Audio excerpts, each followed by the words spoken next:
Estamos de volta nessa manhã de domingo com Quem é Quem para todo o estado de Santa Catarina. O superintendente do IEL, Natalino Ugione, é o meu entrevistado de hoje aqui no Quem é Quem. Estamos falando do Instituto Evaldo Lodge, que é o IEL, esse instituto importante aí que trabalha muito a questão de estágios, vagas de estágios em Santa Catarina, junto com as empresas catarinenses. No primeiro bloco a gente explicou para você o que é o IEL e como o IEL trabalha, né? Que tipo de benefícios o IEL traz para a empresa e para os profissionais, não é? Para os trabalhadores no estado.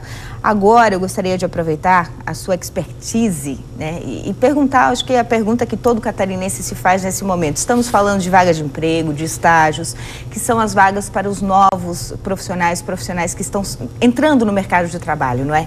Em paralelo a isso, a gente tem percebido aí na mídia, não é? Uma enxurrada de notícias dando conta de grandes empresas Brasil afora dando férias coletivas, outras demitindo, e em contrapartida também o jovem tendo muita dificuldade no seu primeiro emprego. E aí a gente conhece todo esse trabalho do IEL, me parece que a expectativa em Santa Catarina é diferente do resto do Brasil. É isso mesmo? Será que o estado de Santa Catarina vive um momento um pouco diferente e mais otimista que o resto do Brasil neste momento? Olha, Elaine, a sua pergunta é bastante interessante e falando em termos de estágio, volto a enfatizar, o estágio não é uma relação de emprego ainda, o estágio é uma relação de finalização, de lapidação da formação profissional. Mas dá aquela experiência que a empresa tanto precisa para contratar o profissional, não é? Muitas das vezes é o primeiro contato do estudante com o mundo do trabalho e a possibilidade da empresa, como eu falei, trabalhar com ele durante até 2 anos para deixá-lo bom, né, como um futuro talento. E aí sim inseri-lo no processo produtivo. Eu enfatizo isso porque é importante dizer, um dos pontos de atenção à lei é que o estagiário não substitua um posto de trabalho, porque daí você está usando um artifício para burlar a relação trabalhista. Isso é importante deixar claro. Por isso que eu falei na preparação do supervisor do estágio, para que ele entenda bem que o estagiário naquele período precisa de um orientador. Ele não pode assumir a responsabilidade, ele não pode ser cobrado por desafios de um funcionário, já de um profissional. Ele está sendo preparado. Sim, ele deve fazer parte da equipe e auxiliar nesse sentido. E nós temos realizado, essa é a 10ª edição do Prêmio IEL de Melhores Práticas de Estágio. Nós buscamos a participação das empresas que mostrem que tem bons programas de gestão de estágio. Porque nós entendemos que uma empresa que tem um bom programa de estágio vai atrair os melhores candidatos. E ela vai acabar sendo cada vez melhor. E a nossa atuação no campo de estágio, ela tem a variação em função do período acadêmico. Então, há uma maior procura dos estudantes quando iniciam os cursos. No período de férias, eles diminuem a procura, mas em termos de vagas, especificamente a sua pergunta, elas se mantêm sem muita alteração. As demandas continuam, inclusive em períodos de crise. E nos períodos de crise, as empresas procuram, inclusive, buscar mais os estagiários, de modo que elas tenham a possibilidade de trabalhar com eles, porque no momento que a economia reaquece, ela precisa de profissional. Então, ela pode já ter o profissional pré-preparado e incluí-lo no grupo que vai depois compor a sua força de trabalho. Então, até agora, né, sempre que a gente teve essas alterações na economia, as demandas por vagas de estágio, elas têm se mantido constantes, sem tantos sobressaltos, como a gente percebe, como você bem observou, na questão de vagas e ofertas de emprego. Ok, tudo isso é bem perceptível. Então, uma outra questão que de repente chama a atenção no momento é a porcentagem de estagiários que se tornam funcionários, que são contratados. Se no estágio ele não tem esse vínculo empregatício, não é? A empresa ela paga menos impostos, enfim, o custo do estagiário ele é muito menor do que de um profissional contratado com carteira assinada. Isso tudo a gente entende. Mas e essa porcentagem, depois desse estágio? Qual é a porcentagem, Natalino, se a gente pode ter essa porcentagem, acredito que dá para se chegar perto aí, de estagiários que se tornam contratados, empregados com carteira assinada nas empresas de Santa Catarina? Excelente pergunta novamente.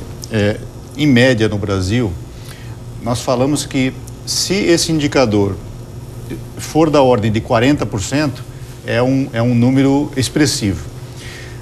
Nós passamos a medir isso há alguns anos e no ano passado nós chegamos a 60% em Santa Catarina. É um número bem interessante. Muito interessante. Eu ouso dizer que deve estar entre os maiores do Brasil. O que mostra que as nossas indústrias, aquelas que demandam vagas de estágio pelo IEL, que é o agente de estágios da federação, entendem o estágio como um período de preparação dos seus futuros profissionais. E absorvem essa massa trabalhadora. E absorvem. 60% é um número expressivo.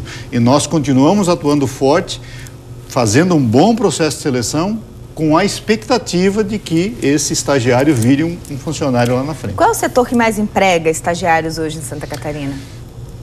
Dá para ter uma base? Nós temos demanda de diversos setores, do setor de TI, do setor metal mecânico, do setor eletroeletrônico.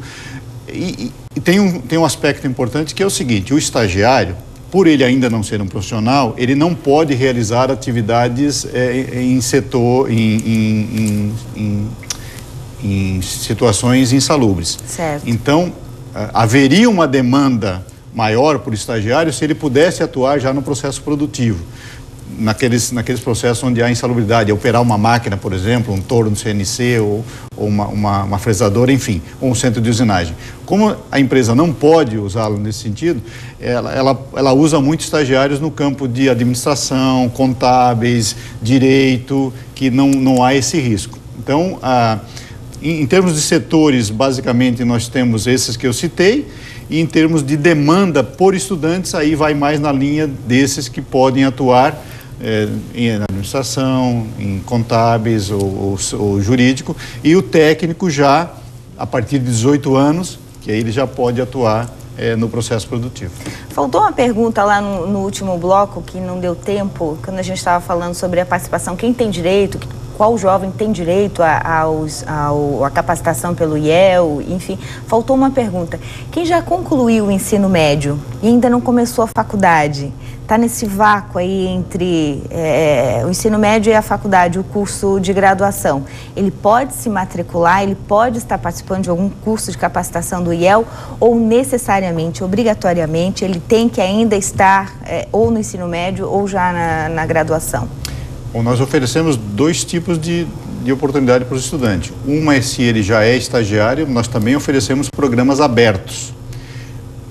Ele não é estagiário, não está trabalhando, está nessa lacuna aí. Tem oportunidade para ele? Sim, se ele tiver interesse, ele pode participar dos programas abertos. Nós oferecemos menos programas abertos e mais programas fechados para as empresas. Certo. Agora, para ele ser estagiário, a regra número 0 é estar regularmente matriculado. Entendi. Okay? Então dá para começar a ter uma ideia aí, né, de como que o futuro profissional dos jovens podem começar a se desenhar, né? A capacitação eu acho que é o primeiro caminho, né? E a experiência, né? Mais do que nunca a empresa vai exigir experiência mais tarde para esse profissional. É um diferencial que agrega valor. Se ele vai competir por uma vaga de emprego com alguém que não teve essa oportunidade, ele já sai na frente. Com certeza. Então a gente vai para o intervalo comercial. Depois do intervalo a gente vem falando mais sobre o IEL e também sobre a Bienal Brasileira do Design, que vai acontecer ou já está acontecendo, começou na última sexta-feira aqui em Florianópolis e se estende aí nos próximos dias e reúne aqui em Florianópolis, na capital catarinense, as maiores personalidades do setor. É um instante só e a gente já volta.